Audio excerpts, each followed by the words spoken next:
Bien, nous allons commencer ce webinaire. Donc une nouvelle fois, bonjour à tous et bienvenue à ce webinaire sur l'effet de l'éclatement du grain et de la longueur de coupe du maïs fourrage sur les performances des jeunes bovins à l'engraissement. Aujourd'hui, vos intervenants seront donc Anthony Vitual et Hugues Chauveau, tous deux ingénieurs fourrage chez Arvalis et basés à la ferme expérimentale de la Jaillère. Et avec eux, nous sommes plusieurs donc en coulisses.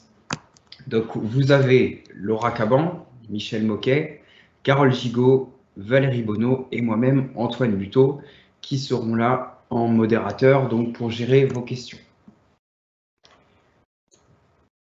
Au niveau de ce webinaire, donc le programme sera le suivant. Dans un premier temps, Anthony fera une partie sur le contexte du projet et un focus plus précis sur la récolte et la conservation du maïs fourrage.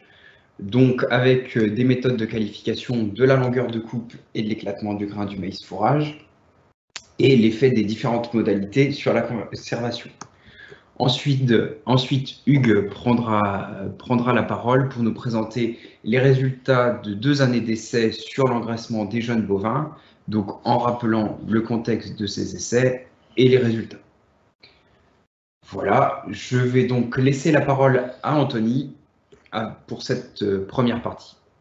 Parfait, bonjour à tous, donc Anthony Wittval. Donc oui, quelques mots sur le contexte du projet. C'est notamment, ce qui a initié ce projet-là, c'est le fait que nous soient remontés des constats de gaspillage énergétique dans les élevages, qui étaient jugés notamment par des morceaux de grains, en tout cas des dosages en amidon fécal, qui pouvaient sembler importants et qu'on retrouvait y compris dans des situations où on pouvait penser que tout allait bien.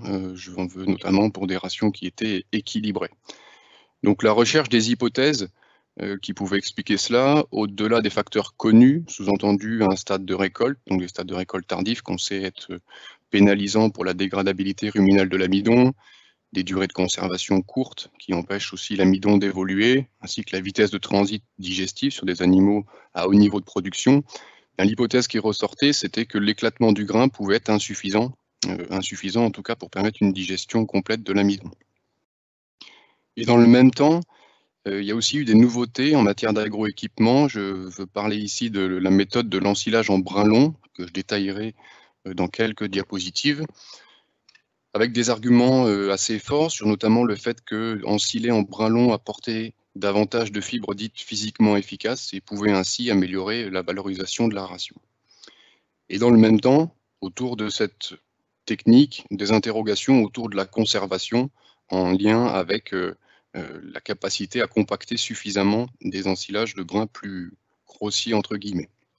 Donc pour répondre à l'ensemble de ces questions, on a monté le projet Éclate Maïs, financé par France Agrimer, projet que l'on a conduit entre 2018 et 2021 avec l'aide de différents partenaires, le laboratoire Germe Service, l'Institut de l'élevage, la ferme expérimentale des Trinotières et l'INRAE.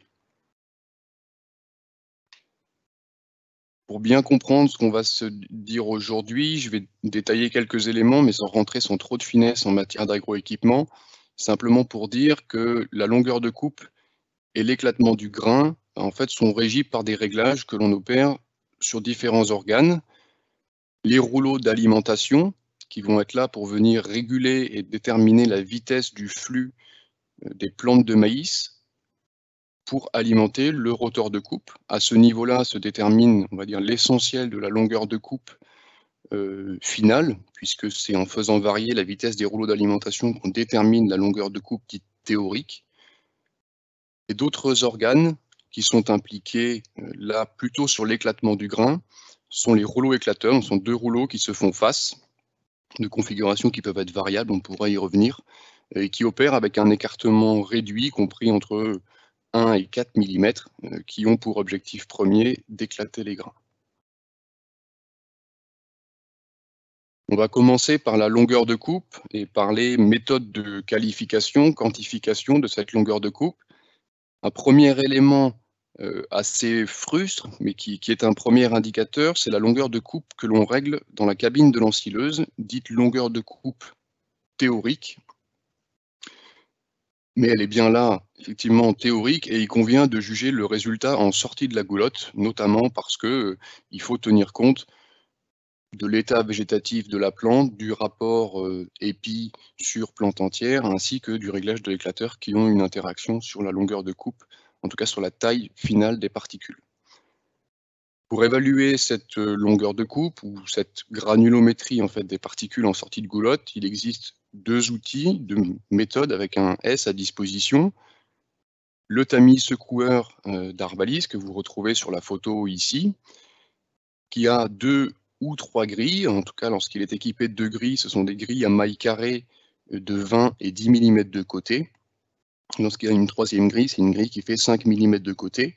Je ne vous détaille pas le principe d'utilisation ici, mais vous pouvez le retrouver dans une vidéo sur notre chaîne Arbalis, sur notre chaîne YouTube Arbalis TV, qui s'intitule Récolte du maïs fourrage, comment vérifier la longueur de coupe. Et mes collègues vont vous insérer le lien dans le chat pour que vous puissiez la visionner après ce webinaire. De la même manière, on retrouve un autre outil qui est le tamis Penn State Separator, qui a 3 tamis, cette fois-ci à maille ronde, de 19, 8 et 4 mm, et de manière optionnelle, une dernière grille à maille carrée de 1,18 mm pour venir quantifier les petites particules.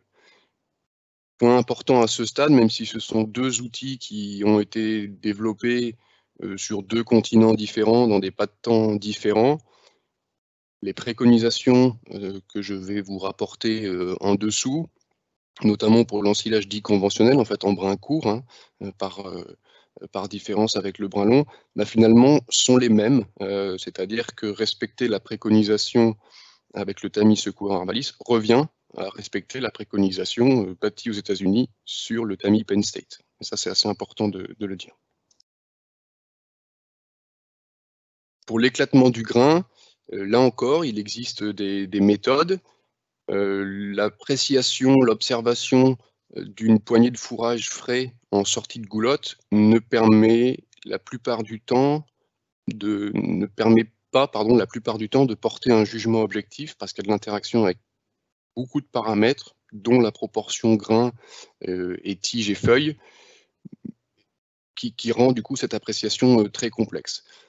Pour faciliter le jugement, on a 2 méthodes complémentaires. La première, la plus pratico-pratique, opérationnelle le jour du chantier, c'est la méthode de la bassine, aussi appelée méthode de séparation hydrodynamique, qui est très simple et très rapide de mise en œuvre. Le principe, il est de se préparer une quantité de maïs fourrage frais en sortie de goulotte de l'ordre de quelques litres, 2 ou 3 litres, de l'immerger totalement dans de l'eau, de brasser ensuite l'ensemble des éléments et de retirer, après quelques instants, tout ce qui surnage. Et tout ce qui surnage, ce sont essentiellement des particules de tiges et de feuilles.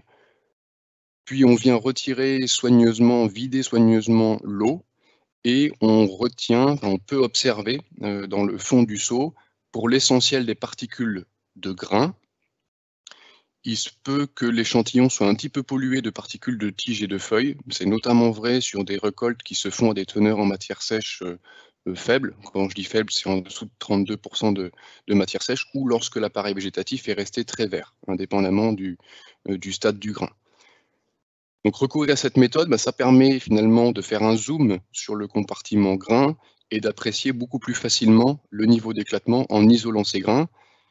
Le but ultime, c'est évidemment de faire le constat du niveau d'éclatement du grain et de modifier en conséquence, si besoin, les réglages de l'ensileuse, notamment le serrage des rouleaux éclateurs. Je ne vais pas plus loin dans la mise en œuvre de cette méthode. À nouveau, vous pouvez retrouver plus en détail les conditions de mise en œuvre et d'interprétation de ce test sur une vidéo sur notre chaîne Arbalis YouTube intitulée « Récolte du maïs fourrage, comment vérifier l'éclatement du grain ». Les 2 vidéos méthodos dont je viens de vous parler sont en accès libre et gratuit. Il existe une autre méthode pour qualifier et même là quantifier le niveau d'éclatement du grain, mais cette fois-ci c'est une méthode qui se met en œuvre au laboratoire. Donc évidemment après la récolte, c'est-à-dire que quelque part la messe est dite, mais néanmoins ça peut être important de chiffrer, d'objectiver ce niveau d'éclatement. Le mode opératoire, il il est relativement simple. Il consiste en un tamisage très agressif d'un échantillon, cette fois-ci qu'il soit issu d'un fourrage, d'un fourrage vert en sortie de la goulotte ou prélevé au front d'attaque après fermentation. Dans les deux cas, il est séché et la quantité d'échantillons nécessaire, la quantité de matière nécessaire pour ce tamisage est de l'ordre de 130 grammes de matière sèche. Il est tamisé de manière agressive dans la machine qui est ici en photo, qui s'appelle un RAW-TAP. Et une fois ce tamisage terminé, eh bien, on quantifie la part d'amidon qui est contenue dans la fraction qui passe au travers du tamis de maille carrée de 4,75 mm de côté. On obtient ainsi un score qui s'appelle le Corn Silage Processing Score, donc le CSPS, qui est exprimé en pourcents et qui est en fait un calcul assez simple où on divise la masse d'amidon qui est contenue dans la fraction dite fine divisée par la masse d'amidon totale. Dit autrement, c'est la proportion d'amidon contenue dans les particules qui font moins de 4,75 mm. Aux États-Unis, il existe une interprétation de ce test. Donc les recommandations qui en résultent sont les suivantes. Il y a 3 classes de niveau d'éclatement. Le niveau d'éclatement est jugé excellent lorsque 70% au moins de l'amidon est contenu dans les particules qui font moins de 4,75 mm.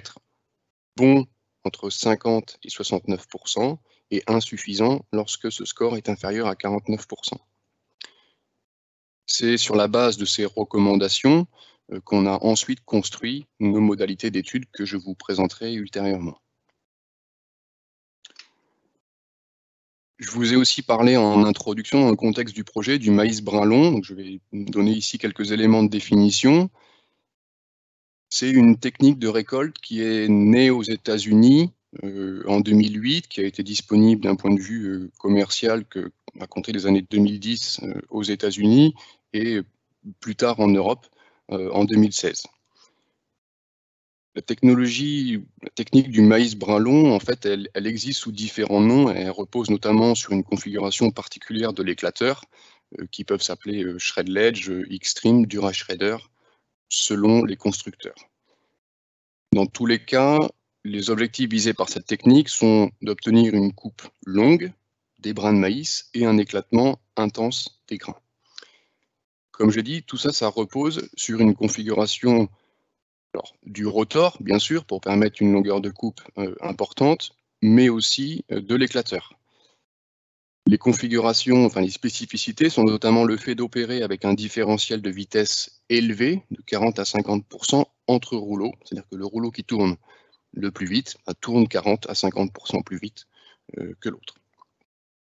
Et également un rainurage en croix, donc un cisaillement qui permet un cisaillement dans 2 directions. C'est, en tout cas, je l'espère, ce que vous pouvez observer sur la photo. C'est-à-dire que vous retrouvez un rainurage dans le sens de la longueur, mais aussi en transversale, avec un rainurage légèrement décalé qui fait qu'un rouleau amène la matière vers la droite, l'autre vers la gauche, et qui permet justement ce cisaillement, de renforcer l'effet de cisaillement lié au différentiel de vitesse. Derrière cette technique sont associées des préconisations que je rapporte ici, qui sont des préconisations constructeurs, dont la longueur de coupe est modulée en fonction de la teneur en matière sèche du fourrage que l'on récolte. Pour un stade entre guillemets précoce à 30% de matière sèche, on peut aller jusqu'à des longueurs de coupe théoriques réglées dans la cabine de l'ensileuse de 30 mm pour descendre jusqu'à 21 mm sur des stades plus avancés. En matière de longueur de coupe, mais cette fois-ci, plutôt de taille de particules jugée à l'aide du tamis Penn State, je ne vous détaille pas celle qui relève de la technique dite classique ou conventionnelle, qui à nouveau colle avec les préconisations historiques Arvalis à l'aide du tamis secoueur. Je vous détaille celle sur les brins longs. On va regarder par opposition avec la technique classique la différence de granulométrie visée. Un objectif majeur, c'est notamment d'obtenir une part de particules de plus de 19 mm beaucoup plus importante. On passe de l'ordre de 5% à près de 25%. Et par conséquent, dans les tamis inférieurs, eh bien, on retrouve un petit peu moins de proportions par rapport à la méthode classique. Voilà, donc un étagement, un étalement un petit peu plus fort et surtout une proportion importante de brins longs de plus de 19 mm. Les objectifs affichés, là encore, les objectifs que je rapporte, hein, qui sont les éléments exprimés par les constructeurs, des grains, l'objectif est qu'ils soient pulvérisés, des tiges qui sont recoupées dans le sens de la longueur, on ne doit pas retrouver de mégots, hein, c'est ce qui est interprété par la photo ici, c'est-à-dire que des morceaux de tiges qui ne sont pas, ou plutôt les tiges, pardon, doivent être recoupées dans le sens de la longueur, pour permettre une meilleure valorisation de la ration et une amélioration de la production et de la santé des animaux. Donc c'est aussi ces éléments qu'on a souhaité étudier. J'en viens maintenant aux modalités que l'on a étudiées dans le cadre du projet qu'on a mis en place. Et pour dissocier en fait les effets liés à l'éclatement du grain et la longueur de coupe, on a bâti un dispositif particulier qui permettait justement d'étudier séparément chacun de ces paramètres. On a ainsi construit un dispositif avec 3 modalités. Alors, les appellations, je vais vous les détailler ici et Hugues les reprendra dans la partie valorisation. Il y a 2 modalités en brin court. Quand je dis brin court, c'est notre préconisation historique. Les modalités E- et E+, donc, sont toutes les deux en brin court, mais se distinguent par le niveau d'éclatement. L'un jugé faible pour le E-, l'autre jugé élevé pour le E+. On s'est référé notamment au CSPS. Je vous détaillerai ça dans la diapositive suivante. Donc la comparaison de ces 2 modalités permet d'isoler l'effet de l'éclatement du grain. On a également étudié une autre modalité appelée SCH, où on a fixé le niveau d'éclatement à un niveau élevé. En revanche, ce qui distingue ces 2 modalités, c'est la taille des particules. On est en brin court pour le E+, on est en brin long pour le SCH. La comparaison de ces 2 modalités permettant d'isoler l'effet de la taille des particules. Sur chacun des sites d'essai qui ont été impliqués, et dans ce que je vous présente de la partie tout de suite, j'ai aussi bien repris des éléments qui ont permis la mise en œuvre d'essais en production laitière qu'en engraissement de jeunes bovins. Hugues fera ensuite le zoom sur ce qui s'est passé sur l'engraissement des jeunes bovins. Sur chacun des sites et chacune des années, la récolte du maïs s'est faite en bande alternée, soit au sein d'une seule parcelle, parce qu'il y avait une seule parcelle qui a été récoltée pour les besoins de l'essai, soit chacune des parcelles a été à nouveau découpée en bande alternée en utilisant une même ensileuse et en changeant les réglages de l'ensileuse, voire de l'éclateur, selon la modalité que l'on récoltait. Donc au champ, ça veut dire qu'on était avec une ensileuse en 8 rangs, on a récolté 8 rangs de la modalité E-, 8 rangs de la modalité SCH, puis 8 rangs de la modalité E+, etc., etc. Le fourrage produit avec chacune de nos modalités a fait l'objet de différentes mesures et prélèvements, au minimum 3 mesures par modalité pour ce qui concernait le niveau d'éclatement et la granulométrie des particules. Et on a également effectué des prélèvements sur chacune des bennes pour déterminer la teneur en matière sèche et la composition chimique, là encore, à nouveau, 3 mesures par modalité au minimum.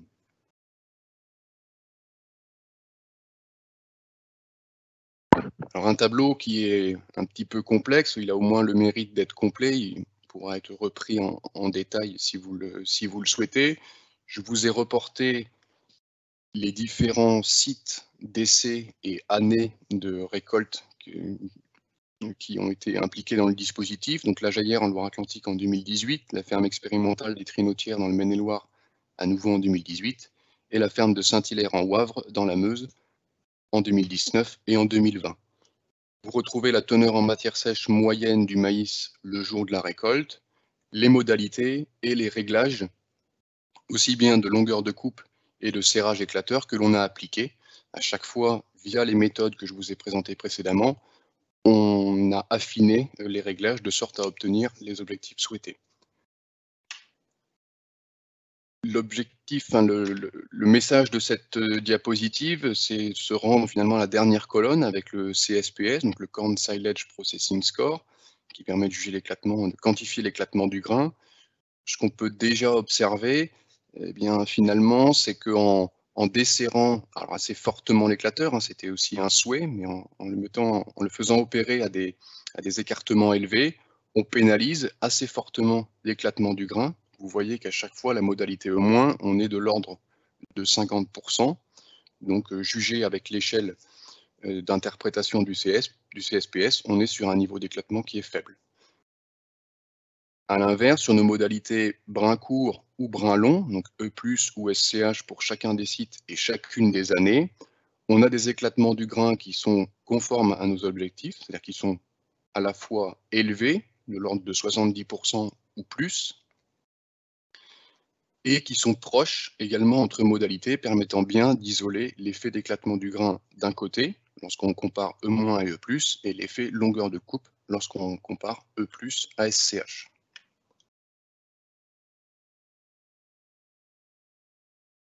On va s'attarder quelques secondes sur les tamisages, c'est-à-dire là on est sur le fruit des récoltes. Je n'ai retenu l'exemple que de ce que nous avons obtenu sur la ferme expérimentale de la Jaillère sur le fourrage fermenté qui a ensuite été distribué à nos vaches laitières, mais les résultats sont extrêmement similaires sur les autres sites et années d'essai.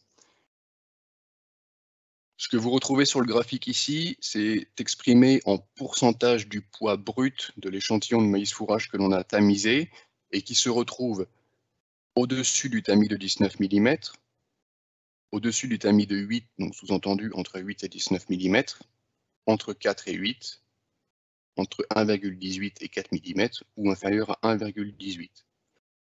On est conforme à ce que je vous ai présenté précédemment en matière de préconisation, c'est-à-dire compris entre 3 et 8% de particules grossières pour la technique dite classique, et on est entre 20 et 30% plutôt sur la borne haute pour la modalité brin long. Ce qui est important de noter ici, c'est que finalement, lorsqu'on observe la quantité de particules, la proportion de particules qui font plus de 8 mm, si je prends une comparaison entre E+, en rouge ici, et SCH, eh bien, si je somme ce compartiment avec celui-là, d'accord, pour calculer la proportion de particules qui font plus de 8 mm, eh bien, on obtient une quantité qui est très proche de la modalité E+. Ce qui les distingue en revanche, c'est la proportion de particules qui font plus de 19 mm, qui est effectivement très différente. Donc finalement, étudier l'effet de la modalité brin long, ça revient à étudier l'effet particulier de particules, l'effet des particules qui font plus de 19 mm en comparaison à celles qui font entre 8 et 19 mm. En dessous de 8 mm, on observe que quelle que soit la technique de récolte, on obtient des résultats qui sont très proches.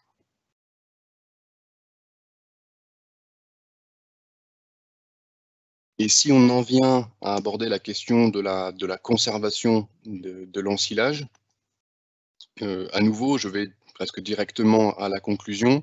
Dans nos essais, notamment les essais en bovin de lait sur la ferme expérimentale de la Jaillère ou des Trinotières, mais là encore, peu importe quelque part la destination de ce fourrage-là, les densités que l'on a obtenues pour nos différentes modalités sont très proches. Vous voyez de l'ordre de 190 kg de matière sèche par mètre cube pour chacune des modalités. Certes, avec un petit peu de variabilité, mais néanmoins sur des densités de silos qui sont équivalentes. Je me permets ici de rappeler qu'on était sur des tailles de silos dites modestes, de l'ordre de 2,2 à 2,5 mètres de haut, pour des quantités totales stockées de 55 tonnes de matière sèche à la Jaillère et 144 tonnes de matière sèche au Trinotière. Donc, sur la densité des silos, ex aequo. Sur la qualité de conservation maintenant, on a étudié pour chacune modalité différents paramètres de fermentation qui sont tous rapportés ici, en sachant que les éléments chiffrés qui sont rapportés ici sont issus de la valeur, sont issus de la moyenne de 14 prélèvements réalisés au cours de 4 essais et de 3 années différentes. Donc aussi bien pour le pH que les teneurs en acide lactique, acétique, propionique, butyrique, alcool ou paramètres permettant de traduire la conservation et la solubilisation de la protéine, donc l'azote soluble ou l'azote ammoniacal, il n'y a pas de différence entre nos modalités de récolte, puisque toutes les probabilités qui sont rapportées ici des effets de la modalité sont supérieures à 5% et traduisent le fait d'absence de différence. Donc des qualités de conservation équivalentes, et on l'a vu en termes de densité, on est sur des choses qui sont extrêmement proches. Maintenant, si on va voir ailleurs dans le monde ce qui a été obtenu sur ces deux éléments-là, on va commencer par ce qui concerne la compaction et la densité des silos, donc, de la technique Brinlon versus conventionnelle ou classique. Ce qui a été rapporté, vous voyez, dans pas mal de bibliographies, ce sont des densités qui sont soit équivalentes, soit légèrement inférieures. C'est-à-dire qu'il a été rapporté des densités de l'ensilage Brinlon qui étaient inférieures de 12% à celles de la technique classique. Au laboratoire, des tests de compressibilité du fourrage ont à nouveau rapporté une compressibilité légèrement inférieure du Brinlon par rapport au classique. Pour ce qui concerne la qualité de conservation, des profils fermentaires semblables entre les deux techniques sur les principaux paramètres de fermentation, donc les teneurs en acide lactique, acétique, propionique, alcool et ammoniac, avec à nouveau plusieurs publications qui traduisent ça. Un élément qui est presque un détail, c'est qu'en silo de laboratoire, une étude conduite en Allemagne a conclu à des pertes de matière sèche significativement supérieures avec l'ensilage en Brinlon, en l'occurrence du shred-ledge. Donc vous voyez 6,2% de pertes pour le Brinlon versus 3,9% en conventionnel. On peut assez fortement suspecter une déviation fermentaire, difficilement explicable, avec beaucoup plus d'acide acétique dans l'ensilage, qui est très difficilement à l'expertise attribuable à la technique de récolte et ou à la légère différence de densité qui avait été obtenue en silo de laboratoire. Donc globalement, ce qu'on peut retenir, en termes de densité des silos, on est équivalent ou légèrement inférieur. Quand je dis légèrement, c'est de l'ordre de 10%. Et en termes de qualité de conservation, on est sur des profils fermentaires qui sont semblables. Oui, bonjour à tous. Donc, l'idée de la deuxième partie du webinaire, c'est donc de voir ce qui s'est passé au niveau des animaux.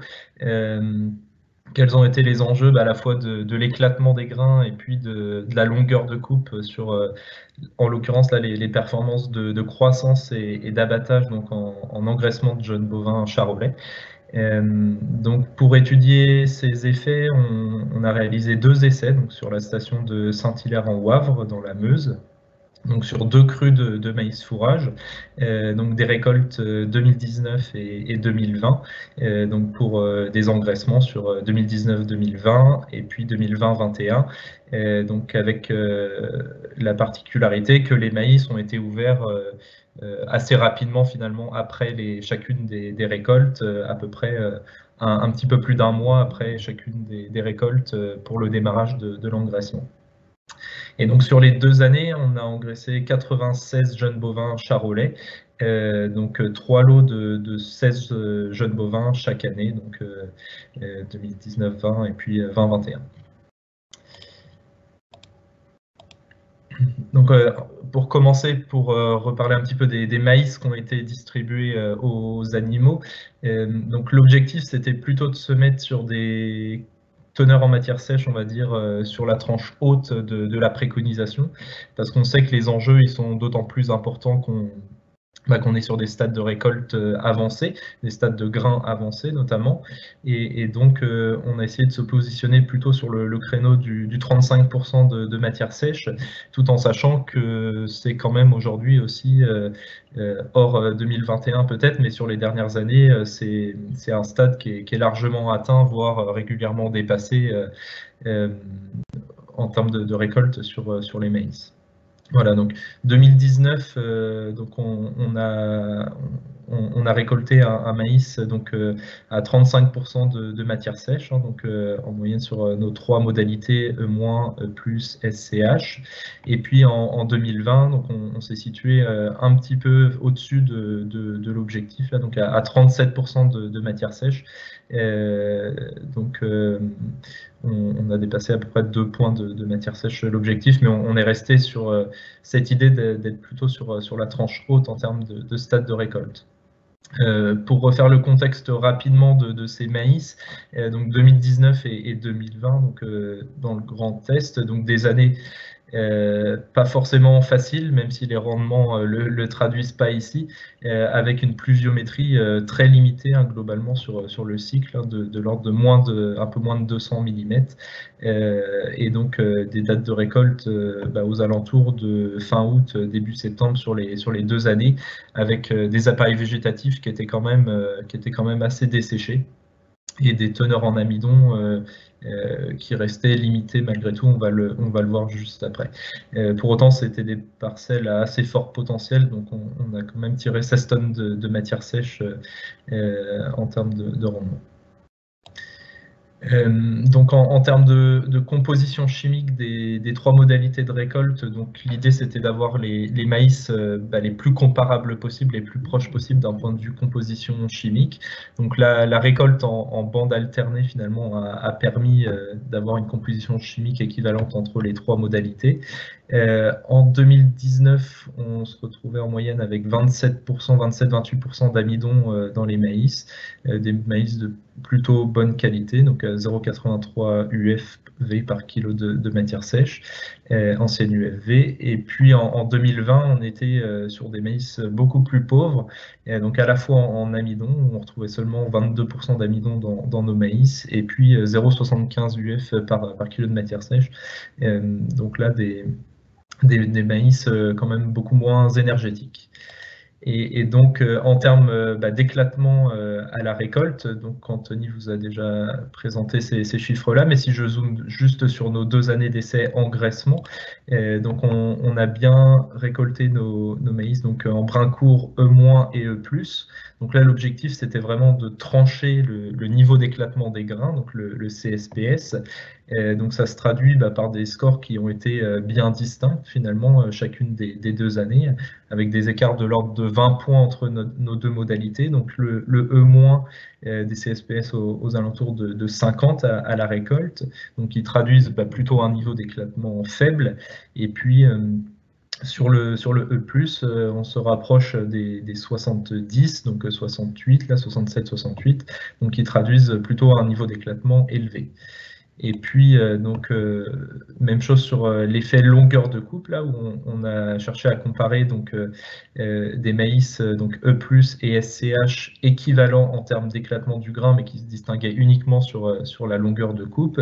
Et donc, objectif atteint également, dans le sens où chacune des 2 années, on a des maïs qui sont très proches, pour pas dire équivalents, sur l'aspect éclatement des grains. Donc, les réglages à la récolte nous ont bien permis d'obtenir des maïs qui vont nous permettre de mesurer, enfin d'évaluer un petit peu ces 2 effets de façon dissociée sur les jeunes bovins. En termes de caractérisation physique des maïs, donc il y a eu des tamisages qui ont été réalisés sur les fourrages, donc avec plusieurs répétitions sur les 2 années. Donc peut-être la petite différence entre les 2 années de récolte, c'est sur la proportion de très grosses particules, là, de plus de 19 mm, où on se situait plutôt sur la tranche basse, on va dire, de la préconisation, de l'ordre de 20-21% en 2020 de particules grossières de plus de 19 mm, alors que sur la récolte 2019, on se rapprochait plutôt des 40%, donc on était sur la tranche très très haute, voire au-delà des recommandations sur la proportion de particules de plus de 19 mm sur la modalité SCH. Voilà. Pour le reste, c'est très très proche entre les maïs E+ et E-. Donc ces maïs-là, ils ont été intégrés dans des rations qui comportaient moitié de maïs en silage dans la ration et qui étaient complétés par de l'orge et du colza, donc du tourteau de colza. Donc c'est des rations qui, en 2019-20, dosaient 30% d'amidon, dont la moitié est apportée par le maïs fourrage, et puis donc 16% de cellulose brute, 0,9 UFV par kilo de matière sèche et 100 g de PDI par UF. Donc à noter que chacune des 2 années, la paille était laissée à disposition sur un quai à l'arrière des cases, et donc il n'y avait pas de paille intégrée dans les rations pour aucun des lots. 2020-21, donc les mêmes rations, simplement les équilibres ont un petit peu changé du fait de la qualité des maïs qui différait. Donc toujours une bonne base maïs fourrage, un petit peu plus de la moitié de la ration, complétée par de l'orge et du tourteau de colza. Et donc là, en termes d'équilibre, on se retrouvait avec forcément un petit peu moins d'amidon et une part apportée par le maïs fourrage un petit peu moins importante également que la première année, du fait des teneurs en amidon qui a été plus faible aussi. Donc, premiers éléments de résultat sur le comportement à l'auge et l'éventuel tri de rations avec ce qui a été distribué chacune des 2 années. Donc, vous avez sur le graphique de gauche ici donc, les tamisages, donc toujours avec le tamis pain state, des différentes fractions de la ration. Donc, on retrouve notre ration brun long, donc SCH là en vert, donc où on retrouve évidemment beaucoup plus de grosses particules qui sont issues uniquement du maïs fourrage, et puis une part un petit peu moins importante de particules intermédiaires là, de 8 à 19 mm. Ce qu'expliquait Anthony tout à l'heure, c'est que l'essentiel en fait de la différence entre les 2 modalités, c'est un transfert de particules intermédiaires de 8-19 mm vers des particules plus grossières de plus de 19 mm. Donc en parallèle, les surplus de rations ont été tamisés donc, le lendemain de chaque mesure de tamisage de rations mélangées. Et donc ce qu'on observe visuellement, c'est que globalement sur cette première année, les surplus sont à peu près conformes à la ration mélangée distribuée, et on ne constate pas spécialement de tri particulier à l'auge avec le maïs brun long. Donc ça, c'est le premier élément pour la première campagne d'essai sur les jeunes bovins. Et puis, je vous ai remis donc la même chose pour la seconde année, donc avec les maïs récoltés en 2020. Donc là, à nouveau, on retrouve un petit peu plus de particules grossières, de plus de 19 mm avec notre ration brun long, donc apportée par le maïs. Par contre, il y a eu une différence assez marquée par rapport à l'année précédente en termes de tri. On constate là sur les surplus, pour le coup, un tri assez important sur les particules grossières de plus de 19 mm, parce qu'on en a retrouvé une proportion significativement très supérieure par rapport aux distribués.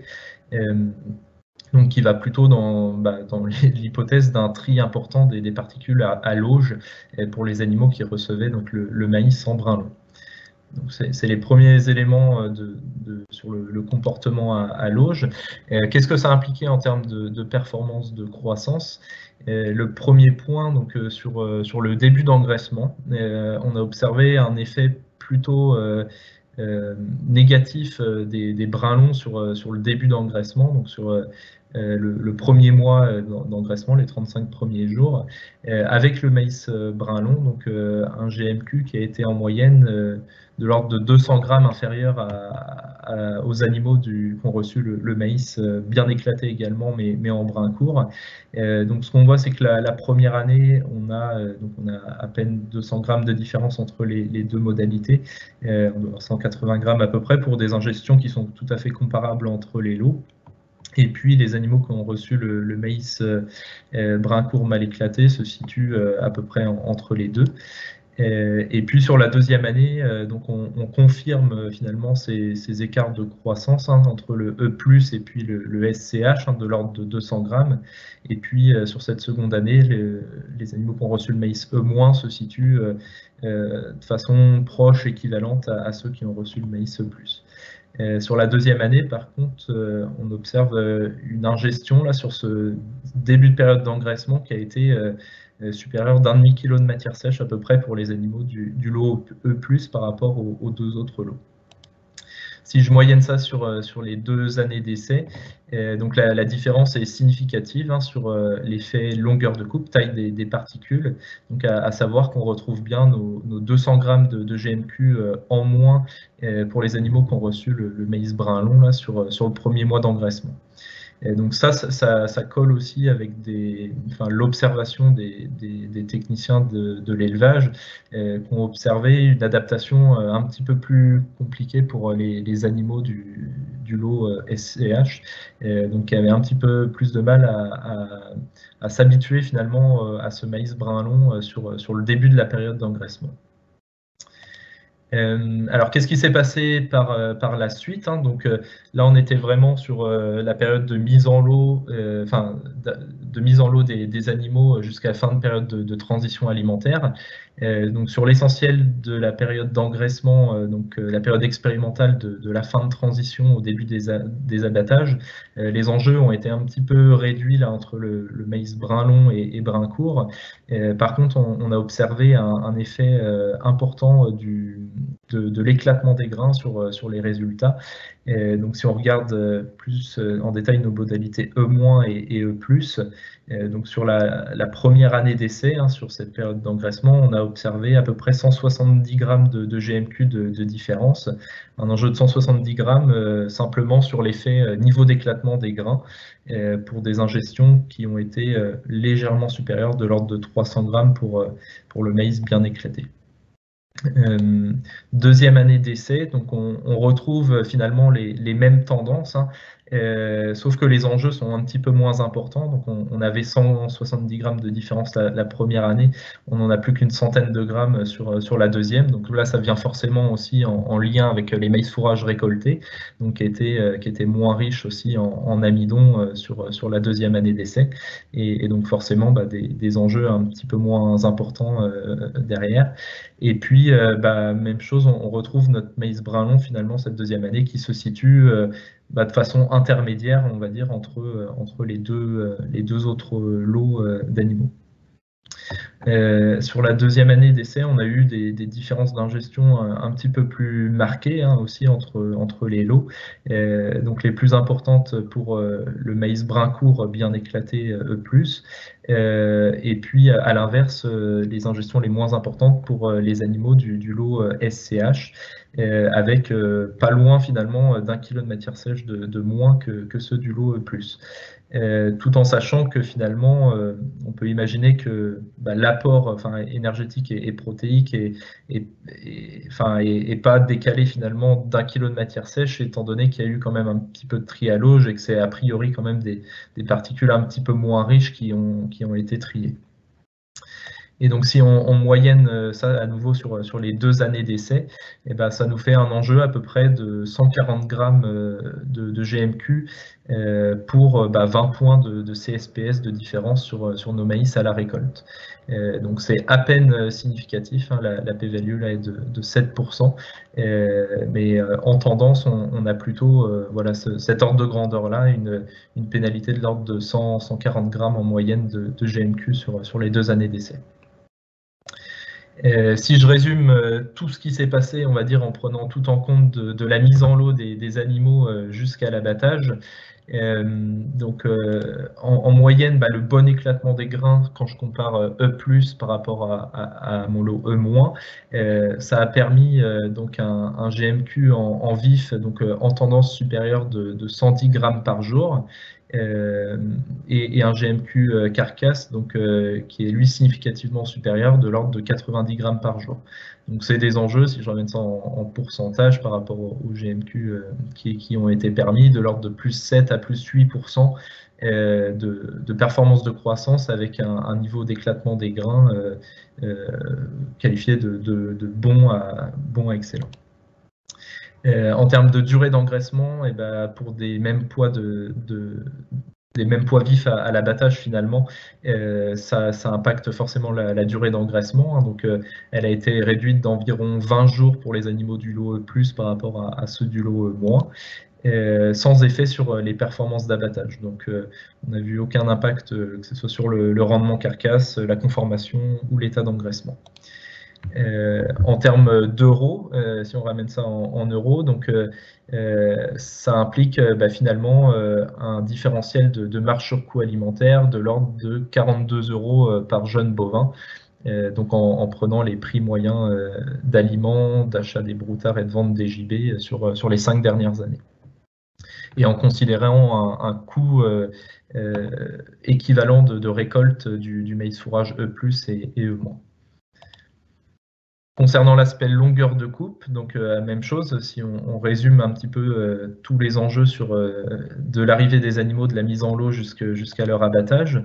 Donc en termes de croissance, on a plutôt une tendance à la baisse, hein, globalement, des performances de croissance avec le maïs brun long. Donc en vif, c'est 90 grammes de GMQ en moins, à peu près, soit 6% de moins. C'est pas significatif pour autant statistiquement. Et puis en GMQ carcasse, donc ça se traduit par 50 grammes par jour en moins et donc 6% de moins également. Donc à nouveau, c'est pas significatif non plus. En termes de durée d'engraissement, donc le lot qui a reçu le maïs brun long donc, a vu sa durée d'engraissement allongée d'une 12aine de jours, sans effet à nouveau sur les performances d'abattage. Si on considère un surcoût de la récolte de l'ordre de 30 € par hectare, avec la récolte en brun long, plus finalement le petit différentiel de performance observé tout au cours de l'essai, ça fait une baisse de marge sur coût alimentaire de l'ordre de 18 € par jeune bovin, tout en sachant que la part du surcoût de récolte là, des 30 € par hectare, il est de l'ordre de 3 € finalement pour un maïs qui ferait 13 tonnes de matière sèche par hectare.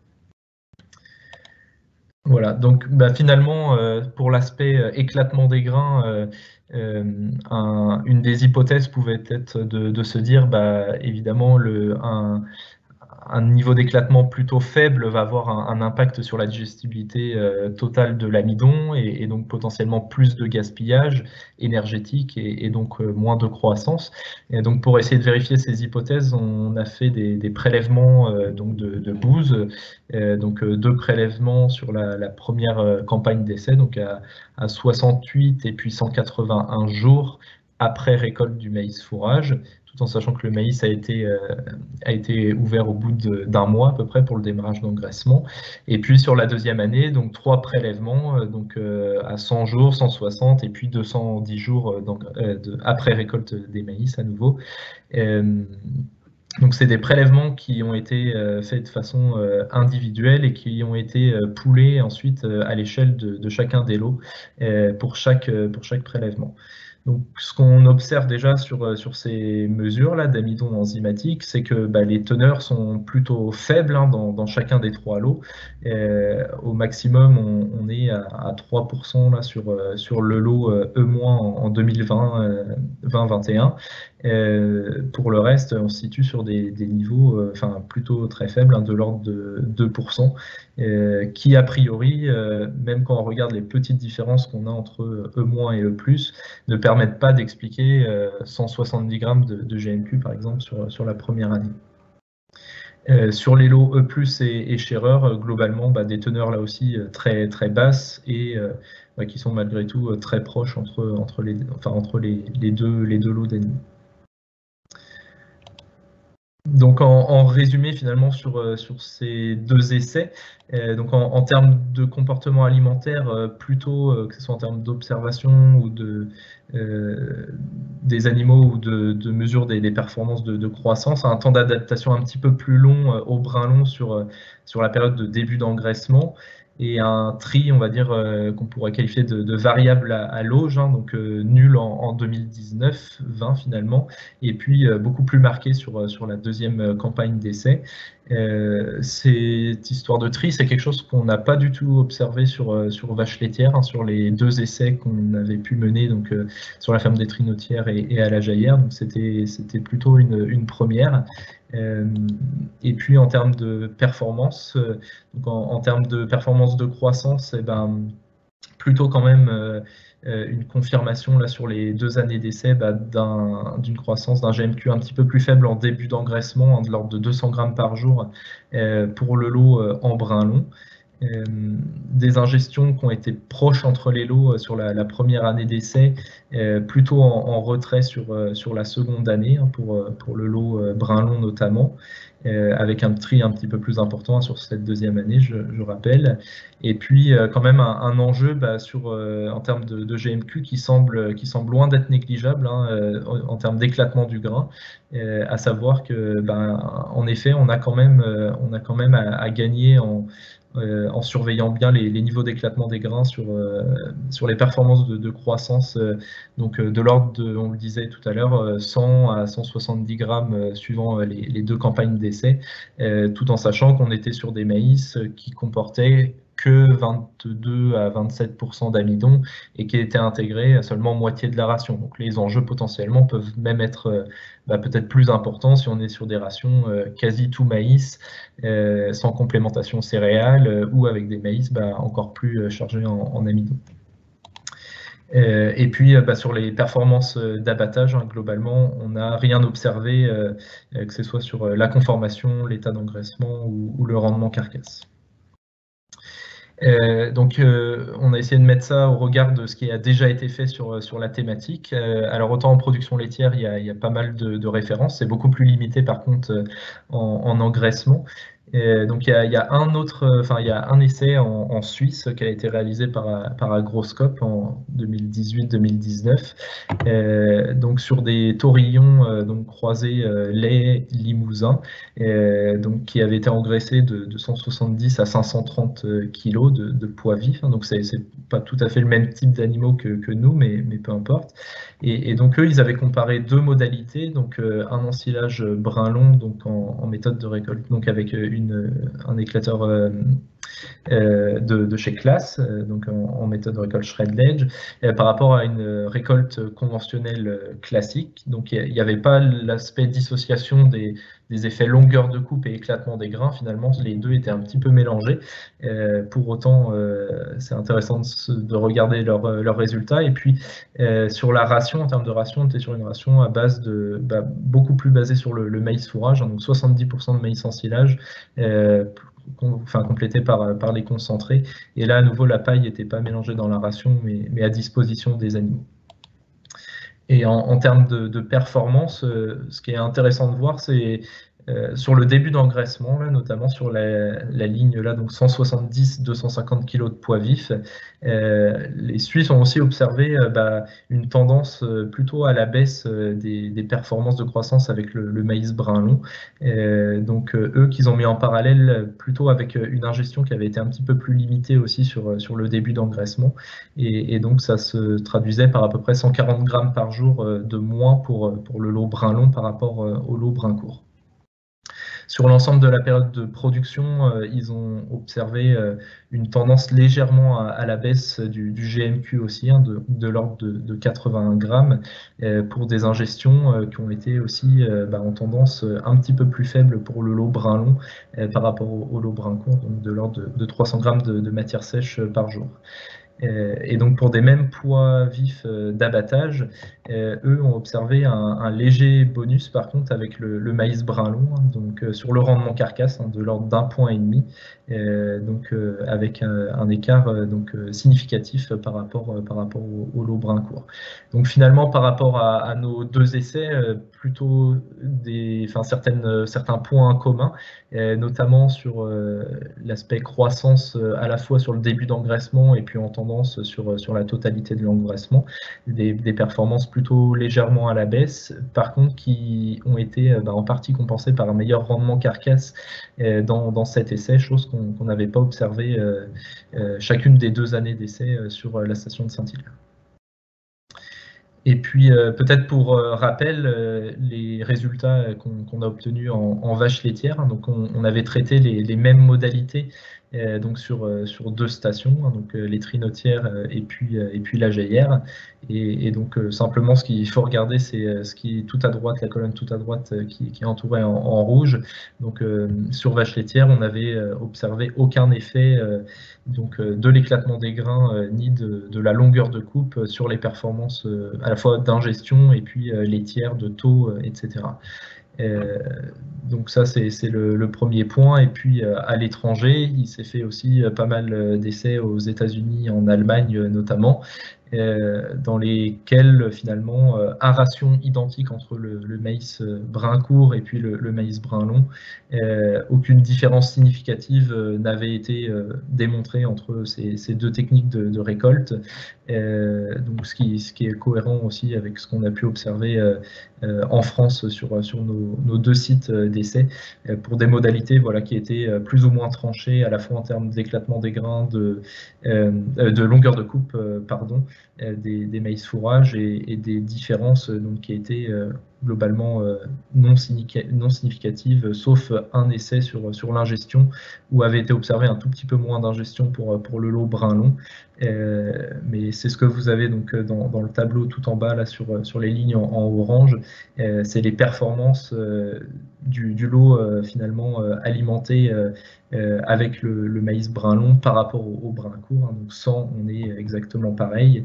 Dès lors qu'on est au-dessus de 100, c'est des performances un petit peu plus élevées, on va dire, pour le lot brun long. Dès lors qu'on est en dessous, c'est un tout petit peu moins élevé. Donc il n'y a quasiment rien de significatif, et puis on voit qu'on est très proche globalement dans les différents essais. Voilà, donc finalement, dans ces différents essais en production laitière, pas ou très peu d'effets mesurés sur les performances des vaches laitières, que ce soit l'ingestion, la production laitière ou les taux. Par contre, que ce soit en Suisse ou à Saint-Hilaire, on a observé des effets quand même un petit peu plus marqués sur l'engraissement de jeunes bovins. Voilà. Donc en conclusion, finalement les préconisations en termes de longueur de coupe, elles ne sont pas démenties, que ce soit en termes d'engraissement ou de production laitière. Donc toujours viser du 8-10 mm rendu auge, voilà, pour optimiser tout ce qui est qualité de conservation, ingestion et valorisation. Donc plusieurs outils permettent d'évaluer ces longueurs de coupe, donc le tamis sequeur, le tamis Pain State, Anthony vous en a parlé. En termes d'éclatement des grains, donc les essais sur jeunes bovins ont quand même mis en évidence des effets qui semblent assez significatifs, contrairement à ce qu'on avait observé en production laitière. Donc des essais complémentaires in sacco ont permis de montrer qu'il y avait quand même un lien assez fort entre la dégradabilité ruminale et puis le niveau d'éclatement des grains. Pour vérifier le CSPS, le niveau d'éclatement, il y a plusieurs méthodes là aussi. Donc le jour du chantier, c'est important de vérifier la qualité de l'éclatement avec la méthode de la bassine. Et puis si on veut quantifier un peu plus finement les choses, si on se pose des questions par rapport à la valorisation de l'amidon de notre maïs fourrage, c'est possible aussi d'analyser au laboratoire donc le CSPS du maïs fourrage pour quantifier ça de façon plus fine. Voilà. Et puis le dernier point finalement, c'est que dès lors qu'on parle de toute manière de valeur alimentaire, de dégradabilité de l'amidon, de faculté de conservation, tout ça c'est d'abord à voir sous l'aspect stade de récolte. Donc c'est ce qui va jouer de façon très significative quand même sur ces différents paramètres. Et puis donc les soins apportés à la confection du silo, donc en termes de tassage, de couverture et de vitesse d'avancement. Donc voilà ce qu'on voulait vous présenter en termes de résultats sur l'engraissement des jeunes bovins. Je suis passé très vite sur les résultats en production laitière parce qu'ils ont fait déjà l'objet de diverses communications. Là, l'idée, c'était de synthétiser plutôt les effets sur l'engraissement. Donc n'hésitez pas si vous avez des questions. J'y répondrai avec plaisir. De remercier à la fois l'ensemble des partenaires du projet et puis les équipes aussi de John Deere qui nous avaient mis à la fois à disposition leurs équipes techniques pour les récoltes et puis les ensileuses. Donc un grand merci à eux également. Merci pour ces présentations très, très détaillées, très intéressantes. Je pense qu'on va pouvoir clôturer ce webinaire. À nouveau, merci à Anthony et Hugues pour leur présentation. Si vous avez des questions suite à ce webinaire auxquelles nous n'avons pas répondu, n'hésitez pas à les contacter, donc nos deux intervenants aux adresses mail qui s'affichent. Donc Anthony pour la partie plus agronomie, récolte et conservation, et Hugues pour la partie valorisation animale. Je vous remercie pour votre participation. Merci à nos présentateurs et merci aux équipes qui étaient derrière aussi en soutien. Et puis, il nous reste à vous souhaiter une bonne journée et puis à bientôt sur un prochain webinaire. Au revoir.